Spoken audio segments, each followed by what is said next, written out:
I am introducing Rand Fishkin.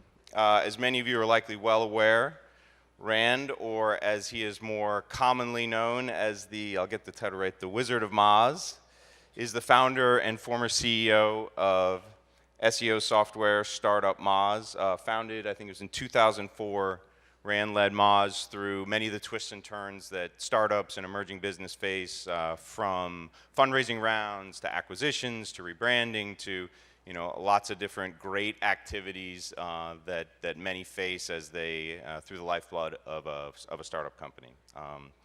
More recently, Rand is the author of a couple books on SEO, and I think has another one in the works on the ups and downs of startup life. So with that, I'll bring Rand up.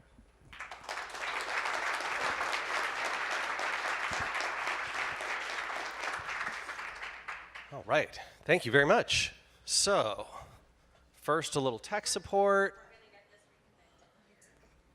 Let's try that. Plug it in, take it out. So I think yes, I do.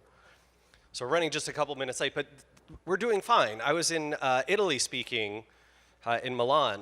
Milan is the least Italian of the Italian cities, and I went on stage about 15 minutes late, and the room was like half empty, and it filled up about 20 minutes later. And when I got off stage, I was having an espresso. They have espresso like right, in the back, and someone said, "Oh, you have started too early.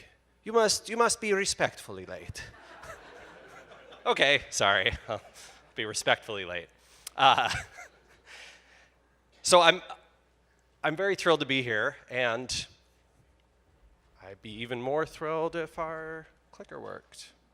No? Yes, view, present. Sorry, buddy. No problem. Loading. Well. All right, so what I'm going to walk you through today is basically a lot of the challenges and, there we go, and mistakes that I've made over the years with Moz. So before I do that, how many of you are relatively familiar with Moz? Oh, wow, that's awesome.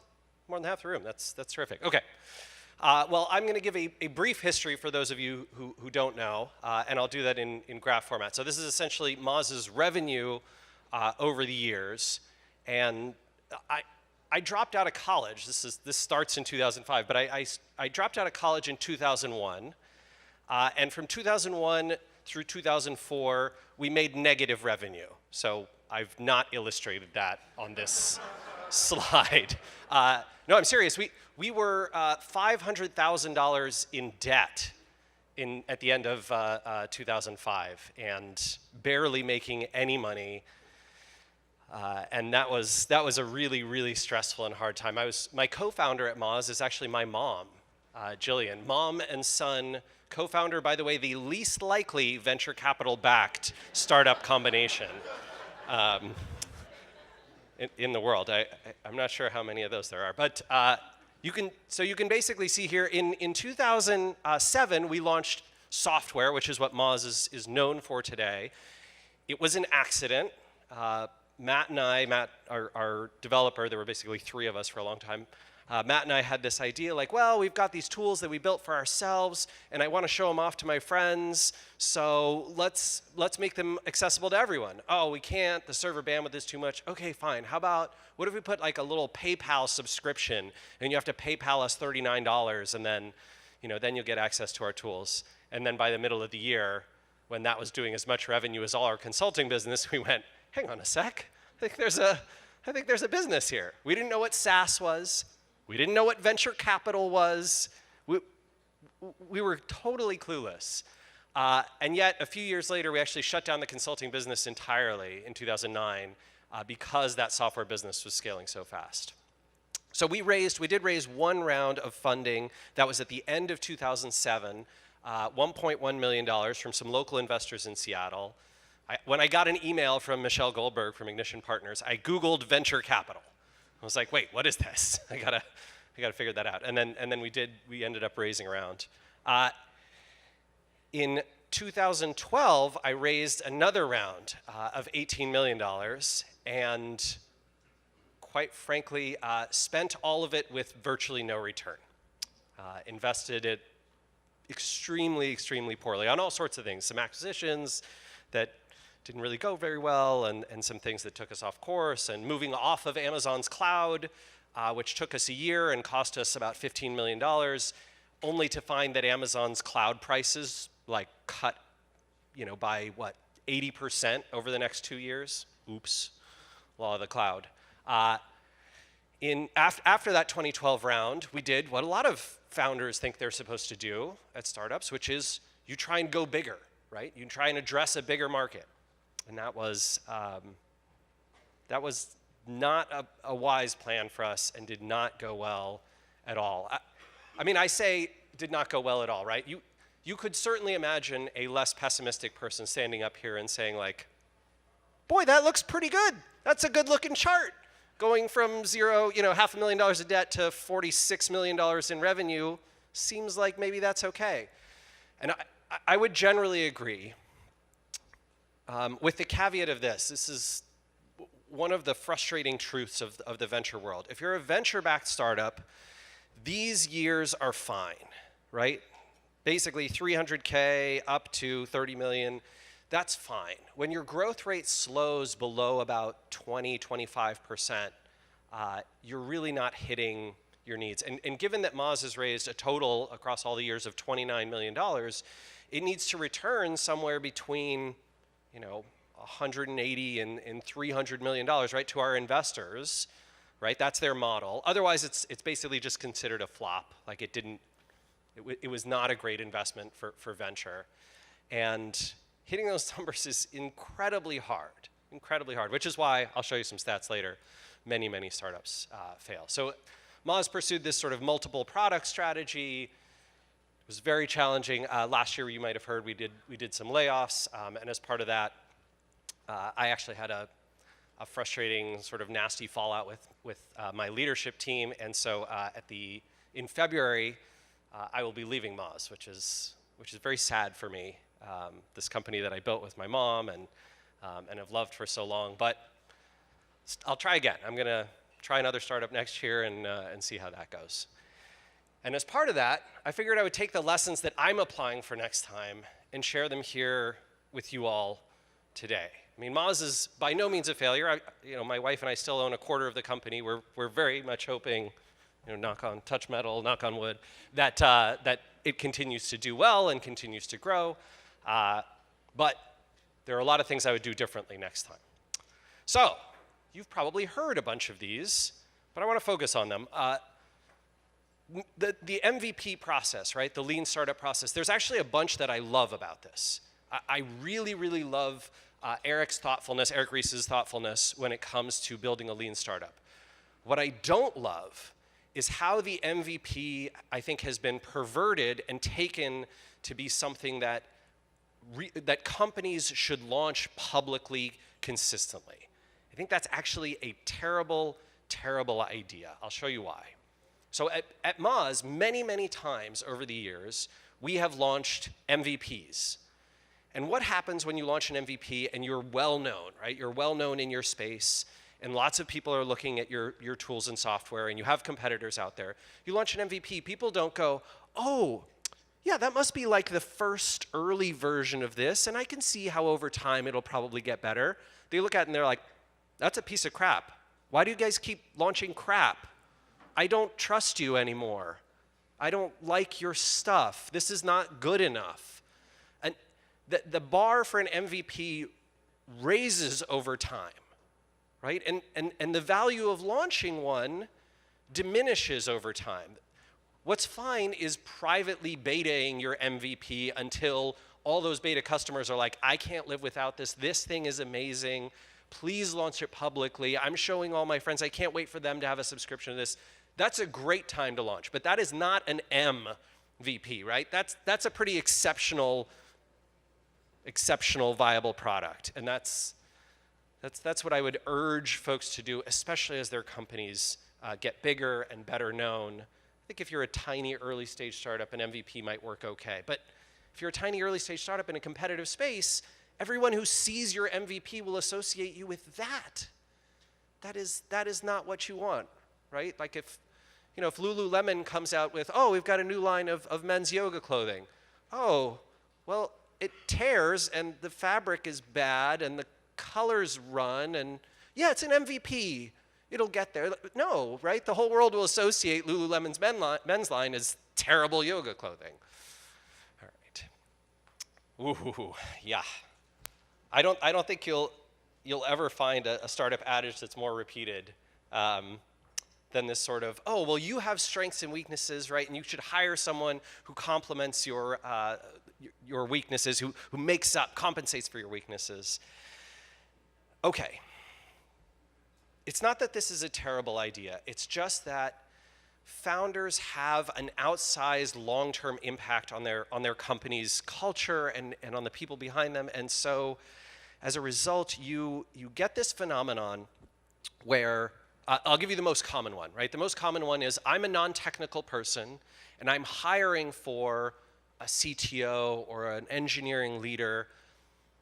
And my advice is this: if you don't know the space pretty well, if you are not, I can get my hands dirty and I'm not a pro at this, but I know enough to be dangerous, which by the way is in almost every area that you need competency, just a few months of work, right? A few months of scaling up your knowledge and learning and reading and maybe doing and practicing some Codecademy and maybe setting up your first server on AWS and just trying some things, right? Understanding how GitHub works and uploading some programs there. Fine. At least have a basic understanding, because if not, you will get a situation like we had. I'm going to tell you a story of a product called OpenSite Explorer. Anybody familiar with OpenSite Explorer? Probably a good handful of folks. Wait a minute. Yeah, oh, I know Bill. All right, so OpenSite Explorer is basically, the story behind it is great. So I'm in a Greek restaurant with a friend of my wife's, a friend of Geraldine's from high school, this guy, Ben Hendrickson. And I'm talking to Ben, this is 2007. I'm talking to Ben, I'm like, all right, man, what I want to do is I want to rebuild the back end of Google, like the whole link graph of the internet, so that we can see all the links that point to all the websites, because SEOs really need this information. And Google took away the ability to do that via the link command in their search engine. And Ben, he's this tall, lanky, blonde guy, and he has like all of the trappings of a stereotypical like movie, what you imagine in the movies of a programmer, right? So just sort of awkward, like has a tough time opening doors the correct way. You ask him what's up, and he talks about like what's going on with his code, and then I'm like, I think I also heard you had a baby. Oh, I did. Yeah, great. Right. So Ben's sitting there, and he's like, I think I can do that. Like I think we can make that, and we did. Over the next year, we built the back end of Google. Although 1 million people all over the world told us we could not, right? On only $1 million. And we launched this product, and Moz's revenue went skyrocketing, right? Over the next 3 years, it was incredible. And then Ben left the company. Ben and the 2 other guys who worked with him on it, they all left the company. Ben went to Google for a few years, and then built his own startup. And this product tanked. I probably poured $20 million, maybe hired 30 different engineers to work on it, 30 or 40. Most of whom, came and went and left. Consultants, external teams, nobody ever figured it out. Nobody ever got it better. And as a result, probably most of you, if you were doing link graph research today, you used one of our 2 or 3 competitors' tools, Ahrefs, Majestic, SEMrush, link research tools, right? One of those, because Moz's just never really got better. I actually have my fingers crossed. My last project at Moz is to figure this out. So I bought Ben's company, Ben's startup, and brought him back to Moz, and now he's working on it again. But and it looks pretty good. I'm going to demo it with Will later. But so the frustrating part of this idea right, is that if you hire people and they leave and you have no competency and no understanding, that fundamental weakness still lives inside the company. And I will tell you, time and time again, I meet super talented engineers who start a company and they cannot do marketing to save their life. I meet incredibly talented salespeople who started a company and they can't build a brand and do web marketing to get enough traffic, to get enough leads to close their deals, right? I meet super talented product people who can't get the engineering side right. That weakness sticks with you. If you can learn those things yourself, I think you compensate for a lot of that. Ugh. Thank God. I'm so glad I'm in this room and not, I was just at the Computer History Museum in Silicon Valley, speaking to a crowd of almost exclusively 20-something white and Asian men, right? Which is essentially the tragic demographics of Silicon Valley startup world right now. And this is totally false. So I will show you, I'm going to dismiss one myth and I'm going to tackle the other.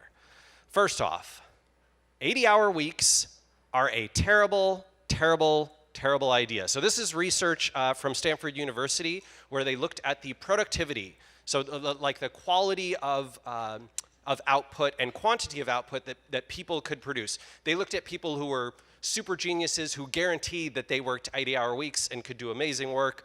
They looked at it on engineering and product work and just basic tasks, very basic tasks like classifying data, right? The kind of thing that you would do on Mechanical Turk. And this is what they found, right? I'm illustrating, even though the text doesn't perfectly describe the illustration, but I tried to illustrate the best I could. Basically, what they were saying is like you have a slow ramp-up period when you start a work period or work week. You have a zone where you operate well. Friday is what they literally called Friday, right? So Friday, like productivity trends down. And then essentially after hour 55, no one in their data set produced anything of value or quality. After hour 55, no one. I think the sample size was like 1,800, right? So maybe you are saying to yourself, oh, Rand, come on, I'm an outlier. I know I've put in 75-hour work weeks and gotten a ton done. I don't believe you. I don't believe you. I've done it too. I think I've done it, right? I think that I have it. But, I also think that I'm not sexist or racist or like these things. But I know that from the data, right, we all have these implicit problems. I bet all those weeks that I thought I was working 75 hours, I was actually working 55 hours and then doing mostly nothing. What was I doing? I was costing myself value the next week. Take your frickin' weekends off, right? Have a life. Second myth. The most successful startup founders are not, statistically speaking, in their 20s. In fact, they're not even in their 30s. They're usually in their 40s. Which makes sense, right? You're more mature, you're more thoughtful, you have a bigger network, you know people, you're probably not doing a lot of the dumb things that you read about Silicon Valley startups doing, right? I think that while Hollywood and popular culture and media have glamorized the early 20-something, college dropout, which I was too, I think you get better at this over time. And so if you're telling yourself like, gosh, this seems like a young person's thing, it is not. If you're in your 40s or your 50s or your 60s, go for it. My God, go for it. Please go for it. We need you. We do not need another 19-year-old, white dude gonna change the world. Like, oh God, give me someone who's 59. I'll take it. I want to work for you, right? That's who I want to work for and with. More data from Harvard Business Review that entrepreneurs actually get more savvy, higher quality, better outcomes with age. Twice as many successful entrepreneurs over 50 as under 25. Ta-da! All right. Oh God, I cannot tell you how many times I have heard people, especially in the venture world, pejoratively use the term lifestyle business. Will, you have a nice lifestyle business, right? That is my way of insulting you, right? That is me negging you because I want you to go on a date and take my money. That's all that it is, right? And this is sort of late stage capitalism. So, right, most of the folks in this room understand how finance works, right? So there's these trillions of dollars sitting in asset classes that don't have growth, and so they go into venture seeking a higher rate of return than you could get in the public markets, right? So they're looking to beat the stock market. And in order to do that, you place tons and tons of bets and you hope for a couple Googles and Amazons in your portfolio. And as a result, one of the things that the world of venture broadly needs, I don't think it's like an evil conspiracy, right, where all the venture capitalists get together and they're like, okay, if anyone tries to build a business profitably, you insult them, right? But that's sort of what happens, right? That's sort of what happens because slow-growing, profitable businesses that make their founders and their employees and the early team money, but it sort of trickles in over time, that doesn't work with the venture model, right? That is not acceptable for them. And so they make it feel to people like me who through all of my 20s and my early 30s felt like I'm not a real entrepreneur until I raised venture. And then after I raised my $1.1 million round, well, I'm not a real entrepreneur unless I raise a lot more. I need to be at the big boys table, and that means, 8 digits of raising capital and a 9-digit, 10-digit return. Oh, it's crazy. So let me show you some of the data about returns from venture, just so as founders you have a good sense of this. This is from the Dow Jones Venture Source, and they look at basically many thousands of startups. This is across the period of 2004 to 2013. Oh, yeah, there you go. 21,640 venture investments. 2/3 of the time, nobody makes any money, right? And by the way, at an early stage startup, your salary will be lower than market. So you will not only make less money than your peers around you or than you could make, you will also have no return. That's 65% of the time. Okay. 25% of the time, you have a return of 1 to 5x, which sounds like it could make you money, and it could. But I think in the data set here, it was something over half of these return nothing to founders. Why is that? If you sell your company for 2 or 3x, why do you make no money? Liquidity preference, right? Liquidity preferences from your investors mean that you sell for 10 million, you only raise 3 million, but at a 3x liquidity, 3x preference, and so your investors get back 9 million, and then the bank where you had your $1 million of debt, they get the rest, and you have nothing. So you sold your company for $10 million, nothing. And I don't just mean this for founders. This is true for early employees and all the people who got their stock options and people who left, who paid to exercise those stock options. This is not good for any of those people. In these cases, you would think founders make money, and most of the time they do. I think it's something like 70, 80% of the time they do. But in a bunch of those cases, founder gets pushed out and their stock class gets devalued by the board. Right? So like, I leave Moz and let's say I step off the board. I'm actually chairman of the board, so this hopefully wouldn't happen. But if I step off the board, right, and then the board gets together, they convene and they're like, let's make a new share class. Everyone who wants to can buy in for $1, except we're not selling to this guy, right? And so then they shrink down. I talked to some of the founders of a couple successful IPOs in Seattle. And yeah, one of the guys runs a restaurant because he didn't actually make any money from this company he founded that I IPO'd.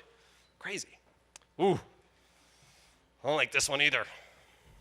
Okay. This is exceedingly common, right? I bet you've heard this a million times. Ideas are worthless. It's all about the execution. Just get started. Well, I'm highlighting. So Patrick is saying something really smart here, which is the second part of his tweet. Your idea is not valuable at all. All value is in the execution. You think you're an exception. You are not. You should not insist on an NDA to talk about it. Nobody serious will engage in contract review over an idea, and this will mark you as clueless. I agree 100% with the second part. You should talk about your idea to tons of people. You should not try and hide it. You don't have some secret formula. But if you think that developing a great idea in a great field is not a huge component, the biggest component of a startup, you're crazy. You're crazy. And I think that the second part of this is where a lot of people mean the idea has no value. But the first part is where a lot of founders and entrepreneurs think they mean it. Over time, what happens to your skills? If you practice something over and over and you invest tons of time in it and it is key to your livelihood, you get better. You will get better at your execution. Moz got way better at its, Open Site Explorer aside, way better at executing in all forms, right? In marketing, in sales, in engineering, in product design. Everything improved over time. What didn't improve over time was the idea. Let's make software for professional SEOs who try and help their clients and their teams with web marketing, right? The idea stays pretty much where it is. Now, the market can fluctuate, and that can mean that the idea is better or worse. Owning a taxi cab medallion, buying firm 20 years ago, great investment. Today, not so good. But I would really urge you to think very carefully about that idea and not to go in guns blazing like, hey, doesn't matter what we start. It's all about the execution. Work on that idea.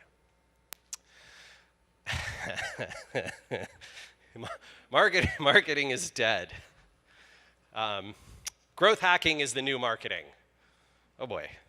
I don't know how this came to be, but so the growth hack, right, which is basically we're going to find this one little trick, this one hacky thing, and that will solve all of our user growth issues, right? That's how we're going to get reach and how we're going to find people. Let me show you what hack chasing leads to. I hacked something. Woo! Look, I got a little spike in traffic. I hacked again, got a little spike, and then I hack again, and crap. Damn it.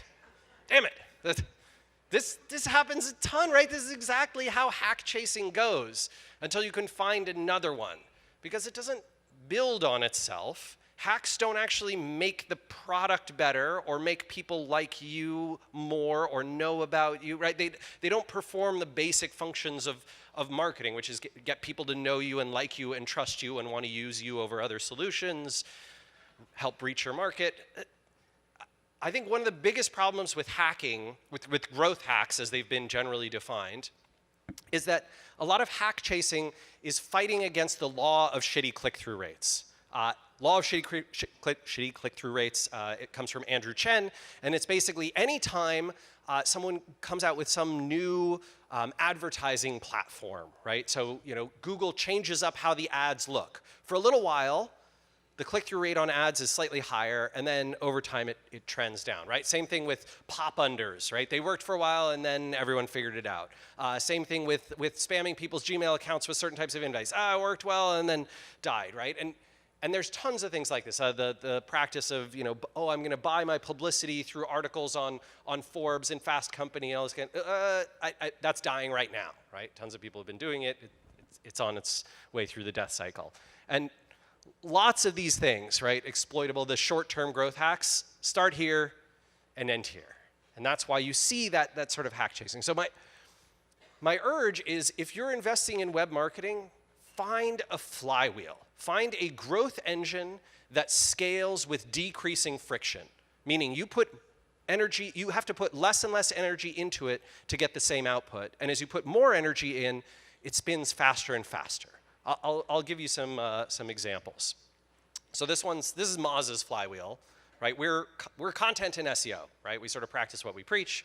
And so, I have a bunch of ideas for things that I want to talk about. I have conversations with people about, challenges they're facing. I have a little bit of intuition about what's going on in the industry, so I do some keyword research, and then I publish content, right? And then I push that to our email and RSS subscribers, right? The people who get blog posts via email, and then I promote it on our social channels, and we earn amplification through that, right? Especially if the stuff is good. If the stuff is good, it sails across the web, more people subscribe to our channels, more people subscribe to our social, our email, our RSS, we get more word of mouth. We grow our authority, right, in sort of Google's eyes and in the eyes of the broader web. And so now we can rank for more competitive keywords and earn search and referral traffic, and the process starts all over again, right? So that what's wonderful about a flywheel like this is it's not a hack, it's a marketing engine. An engine we can keep feeding that keeps scaling with decreasing friction. In 2006, if I got one link from one SEO blog, I was cheering, man. I was walking on the way home like, I got a link, I got a link. I loved it. It was huge for me. But by 2017, you know how I get tons and tons of links and people talking about whatever? I just hit the publish button, right? Because lots of people are already paying attention, and all I have to do is make this stuff good, and it will amplify itself, right? It grows on its own. All right, last couple here. This is a tough myth. I think that startups do need to be picky about who they hire. I think how we've defined what a rock star employee is, or ninja, or whatever euphemism we're using these days, is really problematic, right? Because it's sort of these people who operate on their own, can accomplish quite a bit, but tend to work terribly in teams, right? Are sort of seen as outcasts, and maybe kindly they're called eccentrics, but really they're dragging down team performance. And a lot of the time, when you take someone like that in a team environment whose quality and quantity of output appears to be high, and you remove, but no one likes working with them, right? Like people comment on how poorly they work with them. I would particularly urge you to look for women on your team who say someone is really hard to work with. That is like the canary in the coal mine, has been for all of my experience anyway. But if you fire that person, weird shit happens. Like this weird thing happens where the whole team suddenly gets better and produces more output than when the person who did the most work was there. And you're like, what is going on? This makes no sense. It's totally counterintuitive. But it's not. It's not. In fact, if I can urge you to do anything when it comes to learning about how engineering teams, especially at scale, work, I cannot encourage you enough to read this article that the New York Times published about all of Google's people research into this quest to build the perfect team. I'll give you a very short summation of that. Basically, what Google discovered was that the teams that had the highest performance across their entire organization had, they looked for thousands of different traits, right, shared traits. And they could not identify that the individual performance of engineers on those teams was correlated.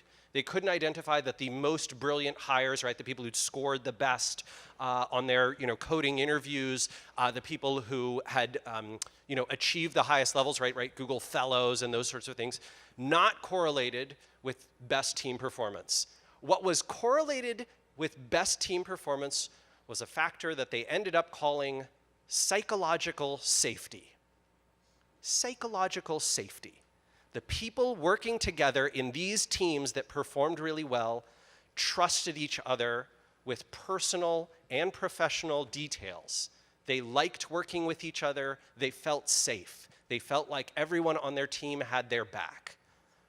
What in the world does that mean? How is it possible that you can take rock star coders, right, people who are incredibly amazing engineers, put them on a team, and they will underperform junior people who did not score well, who barely made it in through like an internship program, but who feel really good working with each other?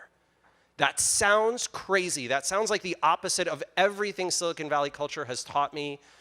I wish this article got more amplification. By the way, they didn't just find it. Intel repeated this. I think Facebook did a repeat of this experiment. Same thing, psychological safety, incredibly well correlated with performance in teams. Holy shit. There you go. Last one. When you are a startup, especially in operating in the universe of like venture startups, even if you're not planning on taking venture, right, you're surrounded by the conversation of VC. And when that happens, growth becomes the metric by which everyone is measured. And growing fast seems to be more important than anything else, than growing profitably, than having a team and company that you enjoy, right? Like, it's supposed to be painful, it's supposed to be hard, but your growth rate is what matters. And I will say, like, there are a lot of benefits to being a fast-growing venture-backed company. So from 2007 to 2014, you know, Moz was growing 100% year over year, and his CEO, like, oh man, it was red carpet times, like it really was, right? Especially in those later stages, right? 2009 through 2014, like, got invited over to Sheryl Sandberg's house, got to have dinner with United Nations Secretary General, like, you know, all these crazy, crazy things where I'm like, oh man, I'm big and important because my company is growing fast and meeting the demands of my venture investors. And as that growth slowed, a lot of that stuff went away, right? A lot of those relationships sort of disappear. And in fact, I think that premature scaling is responsible for a ton of failed businesses. And in fact, I think that the venture world is sort of waking up to this now, and you will see a number of investors who are now saying, when we put money into a company, we don't need to see fast growth. We need to see right market metrics and traction before we expect to see growth. And I think that is a much, much smarter way to go. I am hoping that this bias is actually dying.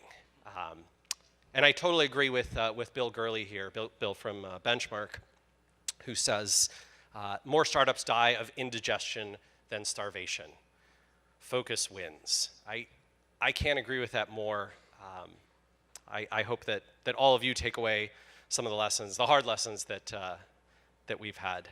This is a gift that Geraldine gave me a few years ago. It's a little clay Roger Mosbot, our sort of company's icon. And I will say I'm going to be very, very sad to be leaving this company that I love so much and so many people there. But I think my lessons and hopefully those lessons, you know, translated for all of you, can help us build lots of great companies in the future. Thank you very much.